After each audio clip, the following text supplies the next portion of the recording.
Do you know what time it is? What time is it? Well, when you come home from work and your spouse is there, what time is it? It is time to reconnect. When your child um, is excited about something, what time is it? It's time to engage. It's time to be interested. It's time to show them that you are all about them. Now, I understand that kids can get a little bit greedy with that attention. Okay. It's also time to teach and to show balance and propriety. There are so many different interpretations of what time is it. It is time to learn. It is time to grow. It is a time to move toward life. That is the real question. What time is it? What time is it in your life, in your development, in your maturity, in your pathway toward achieving the life that you desire? Well, are you making choices that align with the goal that you have in mind? Now, are you trying to force something to happen, or are you trying to orchestrate things in your life in a way that will allow things to happen the way that you prefer? Fighting with somebody never works. I mean, yeah, you can go in there and you can be like, you blah, blah, blah, blah, blah, blah. And you can prove your point and you may have a very, very good argument. Okay. But if you go in and you are proving your point and you know exactly what to say, you know exactly what to do. I know that was kind of impersonating a man there, but this goes for both genders. If you are so hard up for just slamming down the hammer and making sure that you get your way, you have done so much damage on the way to getting your way, even though you might be right. You've done so much damage in pursuit of that right answer or allowing you to have more control.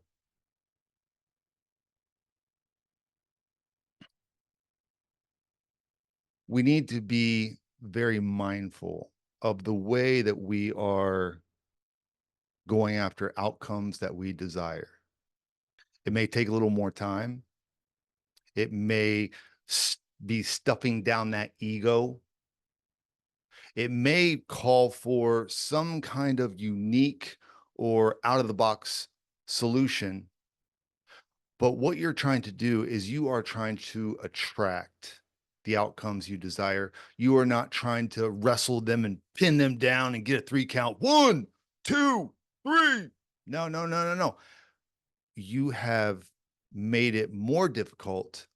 You have made more problems for yourself than just getting what you are after. We need to use our words. We need to use our nonverbal communication. We need to put our ego in the back seat. Somebody might say to me, Ken, what are you talking about? Like every single time that I try to work with her or I try to work with him, everything just they can't get what I'm talking about and they can't get on my page. Well, whose fault's that? They may need some help understanding you, okay? And you causing a ruckus is not helping. You pointing at them and being like, you're a failure. You can't do this. You are inadequate. If you are sending those type of messages, whether it's by your nonverbal communication or your verbal communication, you are actively going the opposite way of getting the outcome that you desire because you're going to feel bad afterward. They're going to feel bad. You might be right and you might have won. You're still going to be like, oh man, that I wish they would just listen. And so then you're still fuming in your mind. Okay. This is all toxic. This is all stuff in the environment that's toxic to the relationship. What time is it? What time is it? It's time to settle down, set your ego aside, go to the other person, listen, be vulnerable that um, I really don't know how to handle this. I don't, but I really want to work with you and I really want to figure out how we can work this out together. And whatever, okay, there are some, I don't know how to say it, unconditional things like a guy says, well, I wake up at 6 o'clock every morning. Wife says, okay, that's fine. Just don't wake me up.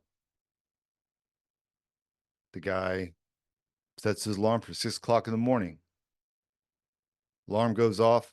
Both of them wake up, and the wife's, what can we do about that? Well, I don't know. Amazon has these watches that have like little vibrating plate or whatever on there. Okay. Go buy yourself a watch that vibrates on your wrist. Maybe the guy's like, why shouldn't have to, blah, blah, blah. Maybe you shouldn't have to. Okay. But what time is it? I'm not talking about the wristwatch, but it's time to work something out. Maybe she needs to get some earmuffs. Maybe she needs to put in some earplugs. I don't know. Okay. Maybe you need to go sleep down in the man cave. I don't know what it is, but there are so many different options to work out things. Okay. Work toward the outcome you desire instead of she's not going to get one over on me or he never listens to me. If you keep on phrasing things in a negative light, that is what you're moving toward. When you focus on the negative parts of your relationship, if you focus on the negative parts of a person, that is exactly what you are pulling out of them. You are looking at your radar is honed in to looking for them to mess up. So you keep on looking for them to mess up, they're going to keep on messing up because nothing's ever going to be good enough.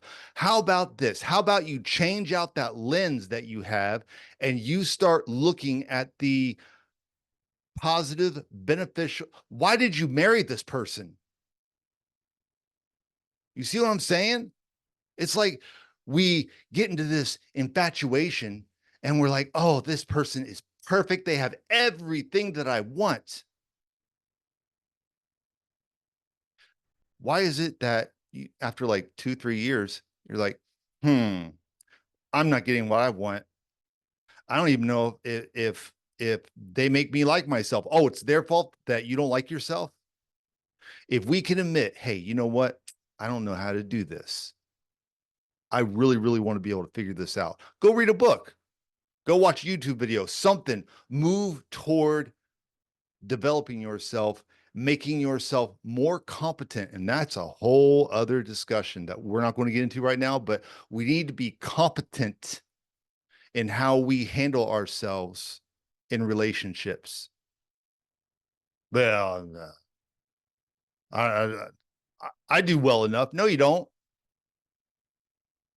If you're having trouble in your relationship, what part are you playing in order to break that relationship down? What time is it?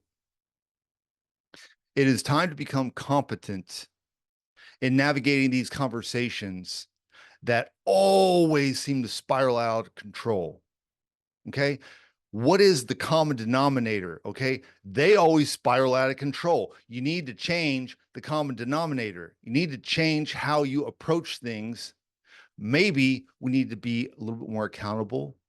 What time is it? It's time to be more accountable. Recognize, be aware of how people are responding to you, namely in your intimate relationships. It's very, very important. I was watching this, I think everybody here knows about the show The Amazing Race, and it was so hilarious. Okay, they paired up people that didn't even know each other. Okay, they just got randomly selected and put together. Probably not randomly, but they put a doctor and a nurse together, and the nurse, head nurse, and the doctor, ego, right? Okay, so that was a very interesting coupling right there.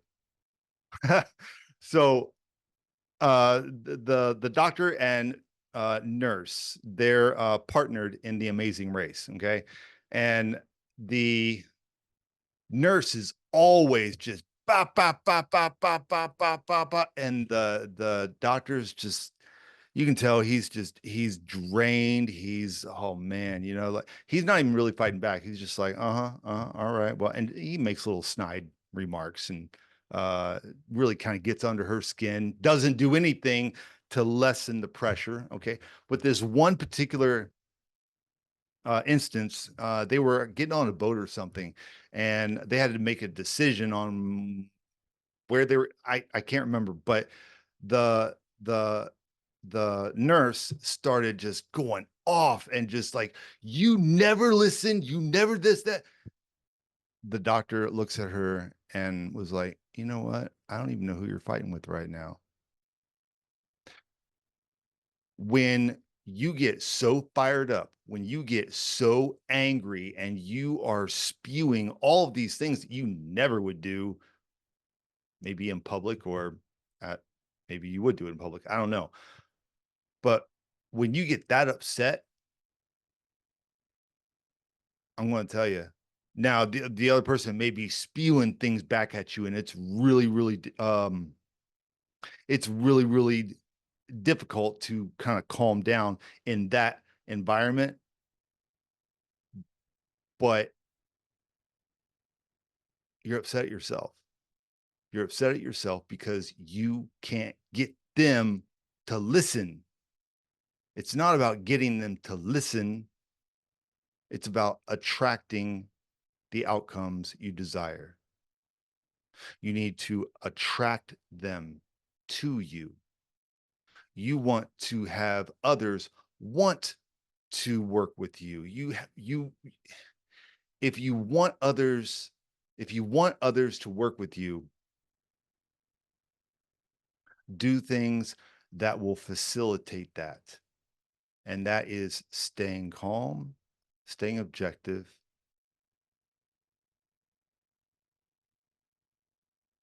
and let the negative emotions rest. I'm not saying to go in there all like, "Hey, I'm positive now because, oh, well, you won't do anything I ask," and blah, blah, blah.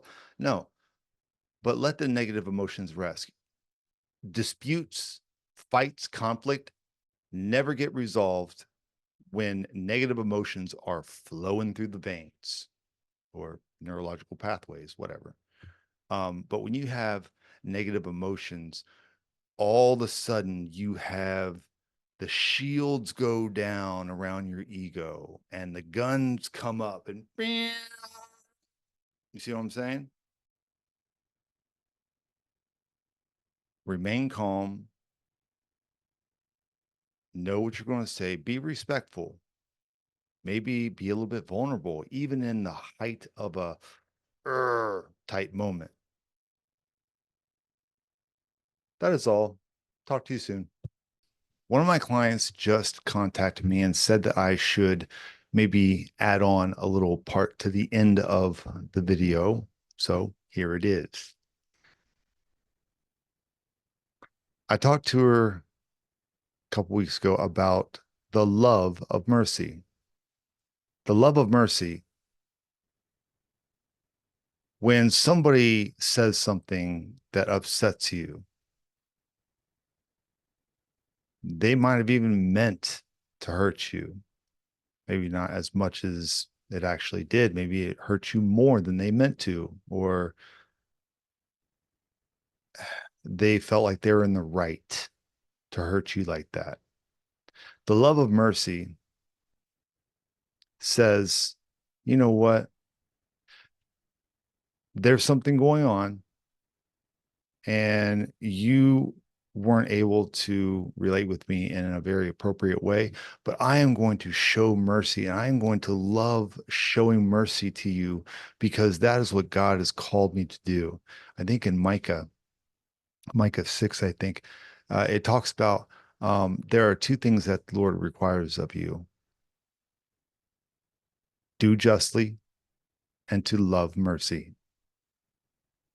Don't show mercy and be like, well, I showed you mercy yesterday, so you don't do that. Just be like, okay, I want to give this to you as a gift. When you are able to show mercy, that has a tendency to melt the heart or at least bring down the tensions. When somebody's messing up and they can see that somebody is helping them get through a rough time, even if it's the person that they are targeting, they're having a rough time. They don't like where they're at. Boy, they are trying just to hold on to that ego and just muscle through it. Love, mercy. Bye.